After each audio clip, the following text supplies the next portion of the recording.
সকলোকে স্বাগতম জনাইছো মই পাৰ্থ প্ৰিয় দৰ্শক বাংলাদেশৰ প্ৰধানমন্ত্ৰী হোৱাৰ পিছতে প্ৰথমটো ভ্ৰমণ বাংলাদেশৰ প্ৰধানমন্ত্ৰী গৰাকী তাৰিক ৰহমান যাব প্ৰথমটো বিদেশ ভ্ৰমণ হৈছে চীন দেশলৈ সচৰাচৰ ট্ৰেডিশনালি আমি পৰিলক্ষিত কৰো বাংলাদেশৰ প্ৰধানমন্ত্ৰী প্ৰথমটো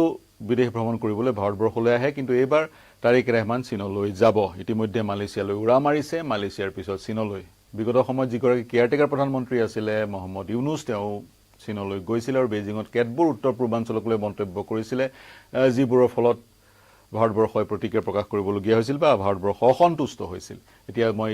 ব্ল্যাকবোৰ্ডখন ব্যৱহাৰ কৰি তাৰিক ৰহমানে কিয় চীন দেশ প্ৰথমটো ভ্ৰমণৰ কাৰণে বাছি ললে বিশ্লেষণ কৰিবলৈ চেষ্টা কৰিম বা দুইখন দেশৰ মাজত কি তেনে ধৰণৰ চুক্তি স্বাক্ষৰিত হোৱাৰ সম্ভাৱনা আছে যিবোৰে ভাৰতবৰ্ষক বাৰুকৈ অসন্তুষ্ট কৰিব পাৰে সেই বিষয়ে বিশ্লেষণ আগবঢ়াম প্ৰথমতে মালয়েছিয়ালৈ ইতিমধ্যে দেওবাৰে উৰা মাৰিলে তাৰিক ৰহমান মালয়েছিয়া আৰু ঢাকাৰ বাংলাদেশৰ পুৰণি সম্পৰ্ক বিশেষকৈ মালয়েছিয়া আৰু বাংলাদেশৰ সম্পৰ্ক লেবাৰ এক্সপোৰ্টৰ ক্ষেত্ৰত আজিৰ তাৰিখতো 8 লাখ শ্ৰমিক বাংলাদেশৰ মালয়েছিয়াত কৰ্মৰত হৈ আছে বাংলাদেশে শ্ৰমিক ৰপ্তানি কৰে বিশ্বৰ বিভিন্ন প্ৰান্তলৈ আৰু মালয়েছিয়া অন্যতম এখন দেশ যিখন দেশে বাংলাদেশী শ্ৰমিক গ্ৰহণ কৰে কিন্তু কিছু বছৰ ধৰি বন্ধ হৈ আছে কাৰণ হিউমেন ট্ৰাফিকিং বৰ বেছিকৈ এই শ্ৰমিক ৰপ্তানিৰ মাজত বৃদ্ধি হোৱাৰ কাৰণে শ্ৰমিক বাংলাদেশলৈ যোৱাটো বন্ধ হৈ আছে এইবাৰ সাগৈ তাৰিক ৰহমান আৰু মালয়েছিয়াৰ প্ৰধানমন্ত্ৰীৰ সৈতে চুক্তি স্বাক্ষৰ হলে পুনৰ শ্ৰমিকৰ যি প্ৰেৰণ কৰাৰ প্ৰক্ৰিয়া সেই প্ৰক্ৰিয়া পুনৰ আৰম্ভ হ'ব আৰু বাংলাদেশে ৰিমিটেন্স পাব এইকনলৈকে ঠিকে আছে দুদিনীয়া ভ্ৰমণসূচী মালয়েছিয়াৰ পৰা একেবাৰে পাবগৈ তাৰিক ৰহমান বেইজিঙত 4 দিন থাকিব 4 দিন তেওঁ বেইজিঙত থকাৰ কাৰণটো হৈছে দুইখন দেশৰ মাজত দ্বিপাক্ষিক কিছুমান চুক্তিটো স্বাক্ষৰ হ'ব তাৰ লগতে যিখন ৱৰ্ল্ড ইকনমিক ফৰামৰ যিখন এনুৱেল মিটিং বিশেষকৈ নিউ চেম্পিয়নবোৰৰ যিখন এনুৱেল মিটিং সেই এনুৱেল মিটিংখন এটেণ্ড কৰিব যিখনক সামাৰ ডাভোছ বুলি কোৱা হয় এইকনলৈকে ঠিকেই আছে কিন্তু তাৰ পিছত দুইখন দেশৰ মাজত 17খন এমঅইউ সাইন হ'ব 17খন চুক্তি সাইন হ'ব তাৰে 15খন এমঅইউ দুখন দেশৰ মাজত চুক্তি স্বাক্ষৰ হৈছে আন দেশৰ ক'বলগীয়া একো থাকিব নালাগে বাংলাদেশ এখন স্বতন্ত্ৰ দেশ কোন দেশলৈ যায় বা বাংলাদেশ ফাৰ্ষ্ট নীতি যেহেতু গ্ৰহণ কৰিছে বিদেশৰ সৈতে সম্বন্ধ স্থাপনৰ ক্ষেত্ৰত গতিকে স্বতন্ত্ৰ দেশ হিচাপে চাইনা মালয়েছিয়া জাপান জলৈকে যায় যাব পাৰে চুক্তি স্বাক্ষৰ কৰিব পাৰে কিন্তু তাৰে মাজৰ এখন চুক্তি হ'বলৈ গৈ আছে তিস্তা নদীৰ ওপৰত তিস্তা নদীৰ সম্পূৰ্ণ মেনেজমেণ্ট আৰু ৰেষ্টৰেশ্যনৰ দায়িত্ব চীনক বাংলাদেশে গটোৱাৰ পৰিকল্পনা কৰি আছিল আৰু সেই পৰিকল্পনাৰ অংশ বিশেষ হিচাপে এইবাৰ তিস্তা নদীৰ ৰেষ্টৰেশ্যনৰ মেনেজমেণ্টৰ দায়িত্ব চীনে পোৱাৰ পূৰ্ণ সম্ভাৱনা আছে এতিয়া তিস্তা নদীখন মই দেখুৱাব বিচাৰিম এইখন হৈছে তিস্তা নদীৰ এখন মেপ ভাৰত আৰু বাংলাদেশৰ মেপ য'ত তিস্তা নদীখন যি ধৰণে বৈ আহিছে সেই বৈ অহা অংশটোক অগ্ৰাধিকাৰ দিয়া হৈছে নদীখন মন কৰিব আপোনালোকে নদীখন একেবাৰে ছিকিমৰ এই হিমালয়ৰ পাদদেশত আৰম্ভ হৈ এই তললৈ নামি আহি চিকেন নেক পাৰ হৈ জলপাইগুৰি শিলিগুৰি পাৰ হৈ বাংলাদেশত প্ৰৱেশ কৰিছে বাংলাদেশত ইফালে ব্ৰহ্মপুত্ৰৰ পৰা যিখন নদী বাংলাদেশত প্ৰৱেশ কৰি যমুনা হৈছে এই যমুনাৰ সৈতে মাৰ্জ হৈ তললৈ বৈ গৈছে ইফালে গংগাখন যিখন আহিছে গংগা গৈ পেলাই পদ্মা হৈছেগৈ বাংলাদেশত সেই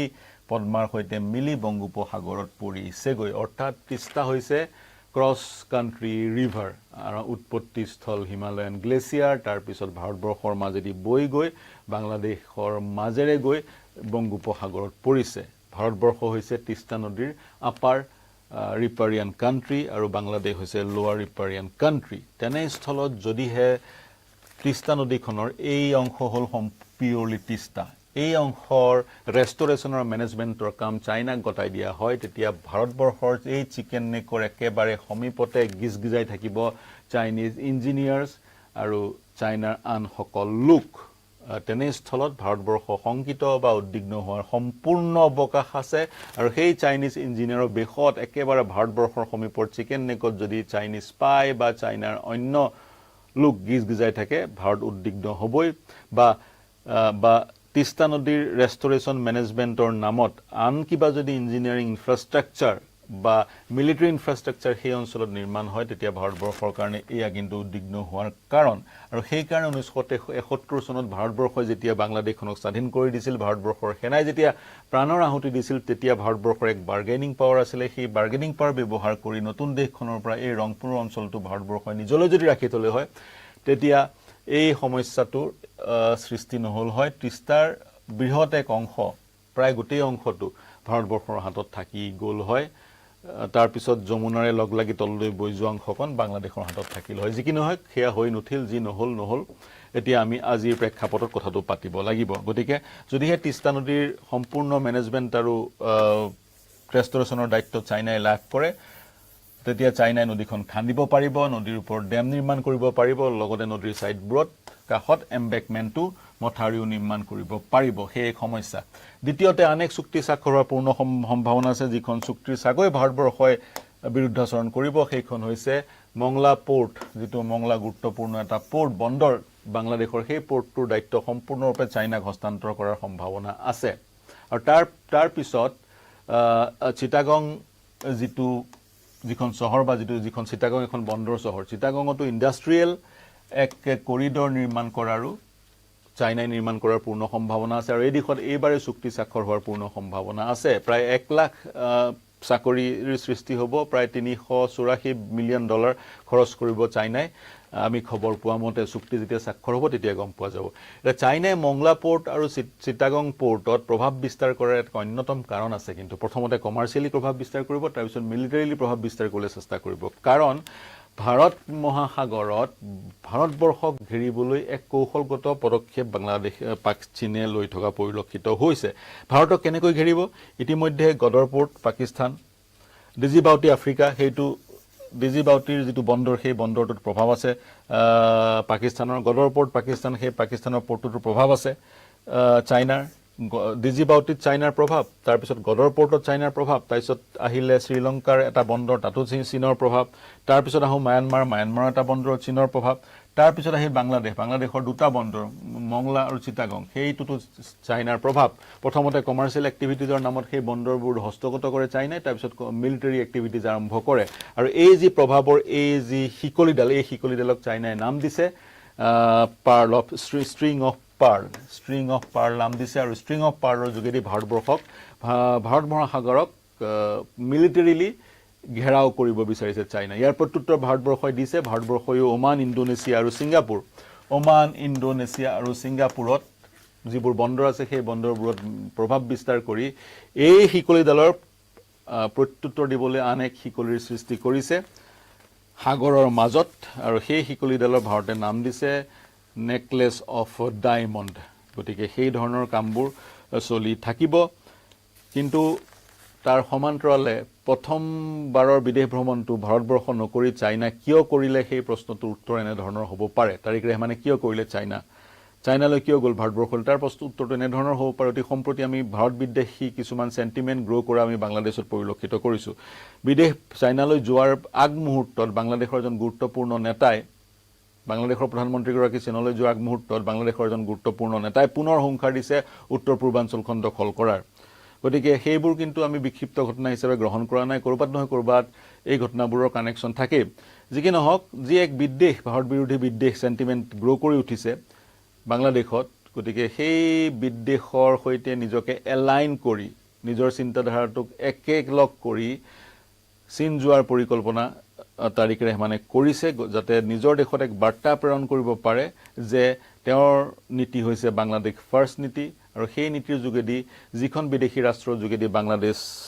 লাভান্বিত হ'ব সেইখন বিদেশী ৰাষ্ট্ৰলৈ বাংলাদেশ যাব ইয়াত ভাৰত বুলি কথা নাই বা আন দেশ বুলি কথা নাই কিন্তু ভাৰতবৰ্ষক কেতিয়াও নিলগত ৰাখি বাংলাদেশ আগবাঢ়ি যাব নোৱাৰে 4000 কিলোমিটাৰৰ বৰ্ডাৰ ভাৰত আৰু বাংলাদেশৰ মাজত 4000 কিলোমিটাৰৰ বৰ্ডাৰ এনাৰ্জিৰ যি সাপ্লাই সেই সাপ্লাই ভাৰতবৰ্ষৰ পৰাই যাব লাগিব যিহেতু জিওগ্ৰাফিক্যালি যেহেতু কানেক্টেড দুইখন দেশ গতিকে এনাৰ্জি সাপ্লাই ভাৰতবৰ্ষৰ পৰাই বাংলাদেশলৈ যাব লাগিব যেতিয়া ডিজেলৰ ক্ৰাইসিস হৈছিল